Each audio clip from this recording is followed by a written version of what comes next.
Selamat datang di Kisah Mencekam, tempat di mana setiap cerita datang untuk memukau keberanianmu. Di sini, kita akan menyelami kisah-kisah horor yang tak hanya menakutkan, tapi juga penuh misteri dan keanehan yang sulit dijelaskan. Siapkan dirimu, matikan lampu, dan dengarkan dengan penuh perhatian. Karena kegelapan yang akan kita masuki tak pernah sama seperti yang kamu bayangkan. Jangan lupa, jika kamu suka dengan cerita yang membuat jantung berdebar dan bulu kuduk merinding, tekan tombol berlangganan dan ikuti perjalanan horormu bersama kami. Terima kasih.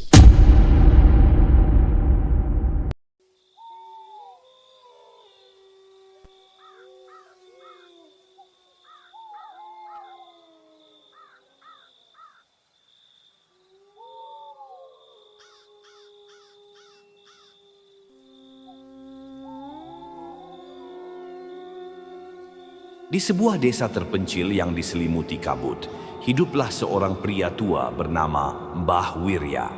Ia dikenal sebagai seorang dukun sakti yang menguasai ilmu hitam, khususnya ajian siluman, macan putih. Semasa hidupnya ia tak terkalahkan. Tubuhnya kebal, suaranya mampu mengguncang hati siapa saja, dan kehadirannya selalu diiringi dengan tatapan mata harimau gaib yang mengintai dari bayang-bayang. Namun, kekuatan besar selalu menuntut harga yang mahal, mayat yang tak bisa dimakamkan. Mbah Wirya akhirnya jatuh sakit. Tubuhnya menghitam, kulitnya penuh dengan luka busuk, dan dari mulutnya keluar suara geraman yang bukan berasal dari tenggorokannya. Warga desa tahu, ini bukan sakit biasa. Ilmu hitam yang digunakannya mulai menuntut balasan. Hari kematiannya pun tiba. Namun, ada yang aneh. Jenazahnya tetap hangat, matanya sesekali bergerak, dan mulutnya seperti ingin berbisik sesuatu. Ketika para warga mencoba mengangkat mayatnya untuk dimakamkan, tiba-tiba terdengar suara auman harimau dari dalam rumah. Angin bertiup kencang, membuat para pelayat ketakutan dan mundur. Beberapa orang melihat bayangan macan putih muncul di sudut ruangan. Matanya merah menyala seperti bara api. Wong iki durung saget tilar donya. Orang ini belum bisa pergi. Seorang sesepuh desa berkata dengan suara gemetar, "Roh Mbah Wirya terkunci. Siluman macan putih yang menjadi khodamnya masih mengikat jiwanya di dunia, menolak untuk melepaskannya ke alam baka." Mayat membusuk, kaki dimakan tikus dan belatung. Hari demi hari berlalu, tapi jasad Mbah Wirya tak kunjung membeku. Tubuhnya mulai membusuk, tetapi tak hancur sepenuhnya. Tikus-tikus dari sekitar desa mulai berdatangan, menggerogoti kaki jenazah yang terbuka. Belatung memenuhi tubuhnya, menggeliat di antara luka-luka busuk yang semakin melebar. Namun, wajahnya tetap utuh, seperti seseorang yang masih hidup. Bau busuk menyebar ke seluruh desa. Orang-orang mulai jatuh sakit. Beberapa bahkan mengalami mimpi buruk, melihat Mbah Wirya berdiri di depan rumah mereka dengan mata macan yang menatap tajam. Penduduk desa akhirnya memanggil seorang kiai dari desa seberang. Dengan suara lantang, ia berdoa dan membacakan ayat-ayat suci di dekat jenazah. Saat itulah jeritan mengerikan terdengar dari dalam rumah. Jeritan itu bukan suara manusia, seperti suara binatang buas yang sedang sekarat. Semua orang merasakan hawa panas seketika menyelimuti ruangan.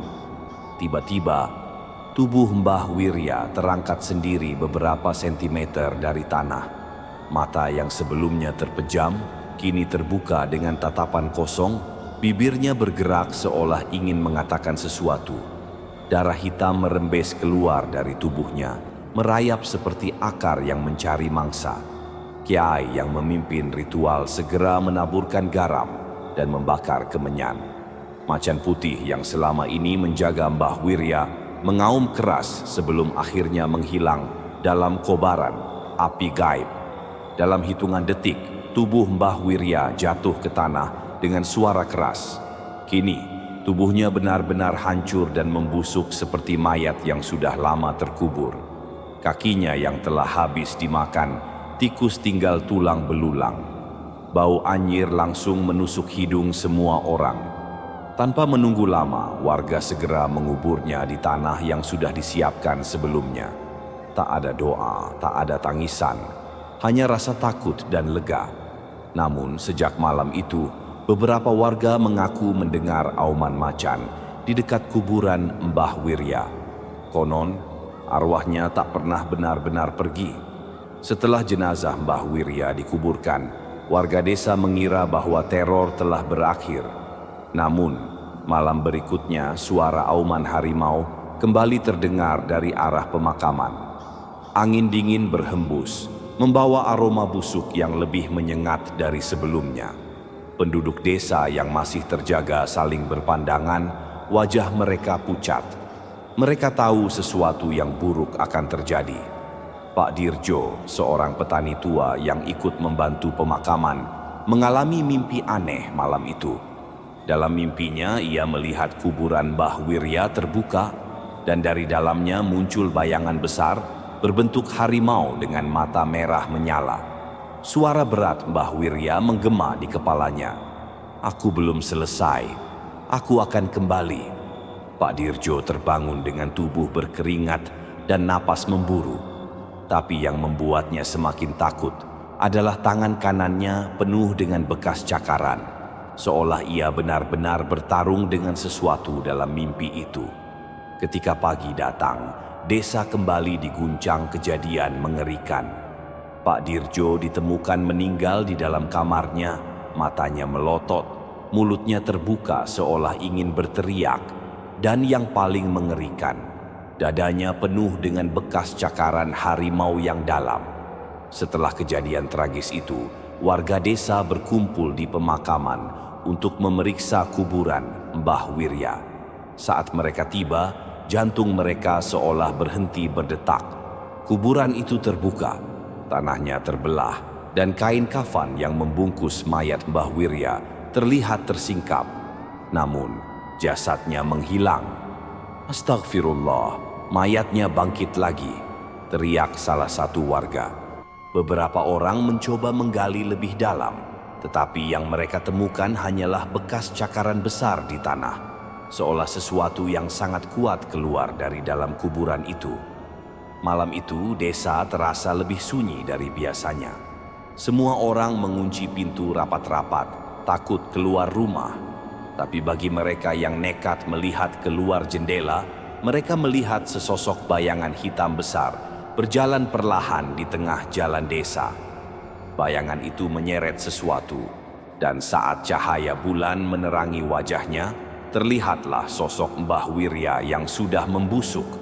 Matanya kosong, tubuhnya penuh luka belatung, tapi yang lebih mengerikan, seekor macan putih setengah transparan berjalan di sampingnya, mengikutinya kemanapun ia pergi. Orang-orang yang melihat kejadian ini langsung jatuh sakit keesokan harinya. Beberapa mengalami demam tinggi, sementara yang lain mengalami mimpi buruk yang sama. Mbah Wirya berdiri di depan rumah mereka, mengulurkan tangan yang dipenuhi darah busuk, seolah meminta sesuatu. Sesepuh desa akhirnya memutuskan untuk mengadakan ritual pengusiran roh. Mereka memanggil kiai dari daerah lain yang memiliki ilmu tinggi untuk menyingkirkan arwah jahat itu. Namun, saat malam ritual dimulai, angin kencang tiba-tiba bertiup dan suara raungan harimau terdengar begitu dekat. Pohon-pohon bergetar, dan dari tengah pemakaman, tanah kembali retak. Tiba-tiba, sesosok tangan busuk mencuat keluar dari dalam tanah. "Tidak ada yang bisa mengusirku. Aku masih di sini." Suara Mbah Wirya menggema di seluruh desa. Dahulu kala di sebuah desa terpencil yang dikelilingi hutan lebat, hiduplah seorang pemuda bernama Wirya. Sejak kecil ia dikenal sebagai anak yang keras kepala dan penuh ambisi. Berbeda dengan pemuda lain yang memilih bekerja di sawah atau menjadi nelayan, Wirya haus akan kekuatan.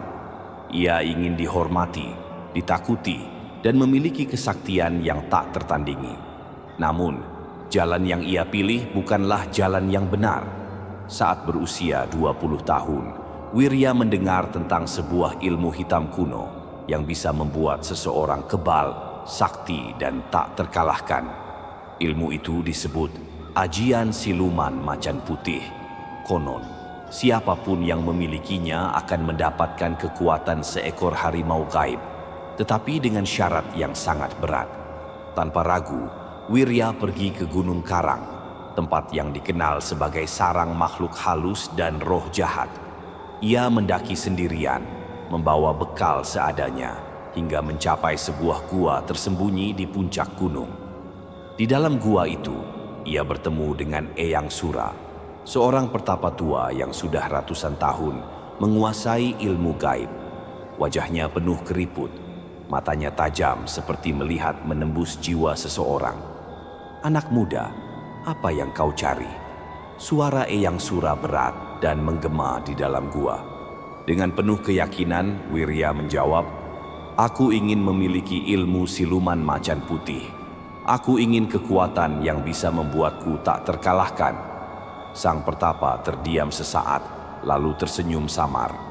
"Kau tahu risikonya?" tanyanya. Tanpa berpikir panjang, Wirya mengangguk. Ia tak peduli dengan bahaya atau kutukan. Yang ia inginkan hanyalah kekuatan. Eyang Sura akhirnya setuju untuk mengajarkan ilmu tersebut, tetapi dengan syarat yang mengerikan. "Kau harus mengorbankan sesuatu yang paling berharga bagimu. Dan ingat, sekali kau menempuh jalan ini, tak ada jalan kembali." Wirya setuju tanpa ragu. Ritual pun dimulai. Di malam bulan purnama, Wirya duduk di tengah lingkaran yang digambar dengan darah segar. Eyang Sura mulai merapal mantra kuno, memanggil siluman macan putih dari alam gaib. Tiba-tiba, suasana gua berubah drastis. Udara menjadi dingin, angin berputar di dalam gua, dan dari dalam kegelapan muncul sepasang mata merah menyala. Bayangan besar berbentuk harimau muncul, melangkah perlahan ke arah Wirya. "Siapa yang memanggilku?" Suara mengerikan bergema. Aku ingin menjadi kuat. Aku ingin kekuatanmu." Wirya menjawab dengan penuh ambisi. Siluman itu tertawa, suaranya dalam dan menusuk hati. "Jika kau ingin kekuatanku, kau harus menyerahkan jiwamu. Aku akan menjadi khodammu. Tetapi kau tidak akan pernah bisa melepaskanku. Sampai kapanpun, kau akan menjadi bagianku." Tanpa berpikir panjang, Wirya mengangguk. Ia bahkan bersedia mengorbankan darahnya sendiri, menyayat telapak tangannya, dan membiarkan darahnya jatuh ke tanah sebagai tanda perjanjian. Siluman macan putih itu lalu meloncat ke tubuh Wirya, menyatu dengannya. Seketika tubuh Wirya bergetar, matanya berubah tajam seperti mata harimau, kukunya memanjang, dan ia bisa merasakan kekuatan luar biasa mengalir dalam tubuhnya. Saat itu juga, ia bukan lagi manusia biasa. Setelah mendapatkan ilmunya, Wirya kembali ke desanya. Ia membuktikan kekuatannya dengan mengalahkan setiap orang yang menantangnya. Pukulannya bisa menghancurkan pohon, tubuhnya kebal dari senjata tajam, dan tatapannya bisa membuat orang gemetar ketakutan. Namun, semakin besar kekuatannya, semakin besar pula rasa haus darah yang menguasai dirinya. Kadang, di tengah malam, ia mendengar bisikan dalam kepalanya, "Bunuh, berikan aku darah." Dan tanpa sadar, Wirya mulai membunuh. Ia memilih korbannya secara acak, terkadang hewan, terkadang manusia. Setiap kali ia membunuh, kekuatannya semakin bertambah. Tetapi harga yang harus dibayar semakin besar. Tubuhnya mulai berubah. Kulitnya perlahan menghitam, kukunya semakin tajam, dan matanya kadang bersinar merah di malam hari. Orang-orang mulai menyadari bahwa ia bukan manusia biasa lagi. Namun, Wirya tidak peduli. Ia terus memperkuat dirinya, semakin dalam tenggelam dalam ilmu hitam. Saat usianya menginjak 60 tahun, tanda-tanda kutukan mulai terasa. Setiap malam, Wirya bermimpi dikejar oleh harimau putih raksasa yang ingin mencabik-cabiknya. Saat ia bangun, tubuhnya penuh luka cakaran yang nyata. Warga desa mulai ketakutan dan menjauh darinya. Mereka percaya bahwa Wirya telah menjadi setengah manusia, setengah makhluk gaib. Ketika ajalnya mendekat, tubuhnya tidak bisa mati dengan tenang. Ia meronta-ronta, matanya berputar liar, dan dari mulutnya terdengar geraman seperti harimau yang sekarat. Ketika akhirnya ia menghembuskan napas terakhir, tubuhnya tetap hangat dan kakinya mulai dimakan tikus serta belatung, tapi ia tidak membusuk seperti mayat biasa. Dan seperti yang telah terjadi, bumi menolak menerima jasadnya. Mbah Wirya mungkin telah mati, tetapi jiwanya tetap terikat dengan siluman macan putih. Itulah mengapa kuburannya terbuka sendiri. Itulah mengapa teror terus berlanjut. Karena perjanjiannya dengan siluman belum selesai. Malam itu setelah jenazah Mbah Wirya dimakamkan, seluruh desa mengira semuanya telah berakhir. Namun, sebelum azan subuh berkumandang, sebuah suara mengerikan mengguncang kampung. Suara raungan harimau yang terdengar seperti berasal dari dalam tanah, menggema di seluruh desa. Para warga yang masih terlelap terbangun dengan tubuh gemetar. Angin malam mendadak bertiup kencang, membuat dedaunan dan ranting-ranting kering berterbangan ke segala arah. Ketika pagi datang, sekelompok warga yang penasaran memutuskan untuk memeriksa makam Mbah Wirya. Namun, begitu mereka tiba di pemakaman, darah mereka langsung membeku. Ya Allah, makamnya terbuka. Tanah kuburan itu terbelah seperti ada yang menggali dari dalam. Batu nisannya pecah dan lebih mengerikan lagi. Jasad Mbah Wirya lenyap. Di sekeliling makam terlihat jejak kaki harimau raksasa bercampur dengan jejak manusia yang menuju ke dalam hutan. Malam itu seluruh warga desa mengunci pintu rapat-rapat. Mereka percaya sesuatu yang tidak seharusnya bangkit kini berkeliaran. Namun, di salah satu rumah di ujung desa, seorang pria bernama Pak Saman yang dikenal sebagai orang yang pernah bertikai dengan Mbah Wirya, tiba-tiba merasakan hawa dingin yang aneh. Lalu, terdengar suara langkah kaki berat dari luar rumahnya. Suara itu semakin dekat. Pak Saman menggenggam tangannya dengan gemetar. Ia memberanikan diri mengintip dari balik jendela, dan saat itulah jantungnya hampir berhenti berdetak. Di depan rumahnya berdiri sesosok tubuh tinggi besar yang mengenakan kain kafan yang telah robek dan kotor. Matanya kosong, wajahnya setengah membusuk, dan dari mulutnya mengalir darah hitam pekat. Itu adalah Mbah Wirya. Namun, yang membuatnya semakin mengerikan adalah bayangan seekor harimau putih besar melayang di belakangnya dengan mata merah menyala dan taring panjang meneteskan darah. Mbah Wirya mengangkat tangannya perlahan, menunjuk langsung ke arah Pak Saman. "Kau masih berhutang padaku." Tiba-tiba pintu rumah Pak Saman bergetar hebat, seolah dihantam sesuatu yang sangat kuat. Duk, duk, duk.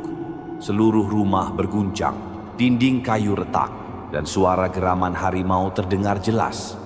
Pak Saman berteriak ketakutan, tetapi sebelum ia sempat melakukan sesuatu, pintu rumahnya roboh dengan sendirinya. Dan saat itu juga, seluruh desa mendengar jeritan panjang yang memilukan dari rumah Pak Saman. Keesokan paginya, warga desa mendatangi rumah Pak Saman. Namun, yang mereka temukan adalah pemandangan yang lebih mengerikan dari mimpi buruk manapun. Pak Saman tewas dengan mata melotot, wajahnya pucat seperti mayat yang telah kehilangan darah. Tubuhnya kaku dan lebih mengerikan lagi. Seluruh punggungnya dipenuhi cakaran harimau yang sangat dalam.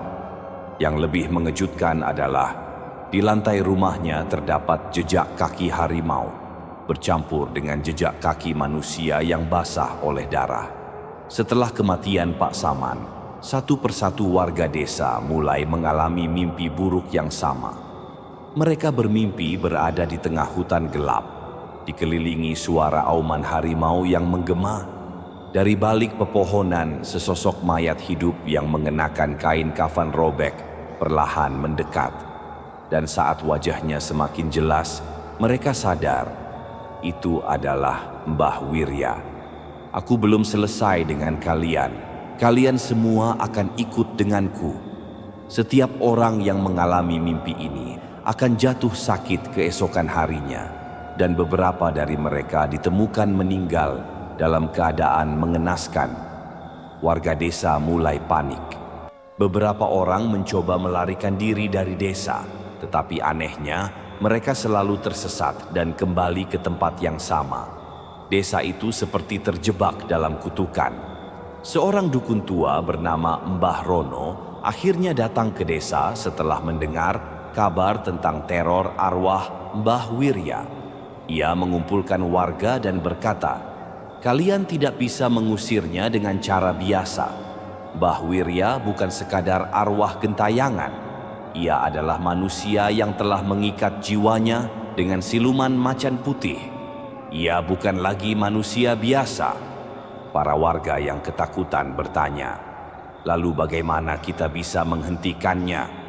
Mbah Rono menarik napas panjang dan berkata, "Satu-satunya cara untuk menghancurkan arwahnya adalah dengan menemukan tubuhnya dan membakarnya sampai habis. Namun, masalahnya adalah tidak ada yang tahu di mana mayat Mbah Wirya sekarang berada. Sementara itu, teror semakin menjadi-jadi. Setiap malam suara auman harimau semakin keras dan warga mulai melihat bayangan Mbah Wirya berdiri di tengah jalan desa, menatap rumah-rumah dengan senyum menyeramkan. Kalian semua akan ikut denganku." Hingga suatu malam, seorang anak kecil menghilang tanpa jejak. Malam itu, langit desa gelap gulita tanpa cahaya bulan. Hanya ditemani suara angin yang berdesir lirih seperti bisikan gaib. Para warga mengurung diri dalam rumah masing-masing, menyalakan pelita, membaca doa, berharap teror yang telah mengambil banyak nyawa ini segera berakhir. Namun, takdir berkata lain. Saat malam semakin larut, suara aneh mulai terdengar. Seperti suara hembusan napas berat, tapi berasal dari luar jendela. Di salah satu rumah, seorang gadis bernama Sari bersembunyi di balik selimut, menggenggam tasbih erat-erat. Tubuhnya gemetar, dadanya sesak, karena ia tahu ada sesuatu di luar sana. Lalu, suara cakaran mulai terdengar di dinding rumahnya. Sari menahan napas, lalu terdengar suara ketukan. Tok, tok, tok. Hening. Sari tak berani bergerak. Ia memejamkan mata berharap ini hanya halusinasinya. Tapi tiba-tiba suara itu berubah menjadi dentuman keras. Duk, duk, duk. Pintu rumahnya bergetar hebat seperti dihantam sesuatu yang besar. Di tengah kegaduhan itu, terdengar suara berat dan mengerikan dari balik pintu. "Buka, aku pulang." Suara itu bukan suara manusia. Dengan tangan gemetar, Sari mengintip dari celah jendela, dan jantungnya hampir berhenti berdetak. Di depan rumahnya berdiri sesosok mayat hidup. Tubuhnya mengenakan kain kafan yang robek dan penuh tanah basah.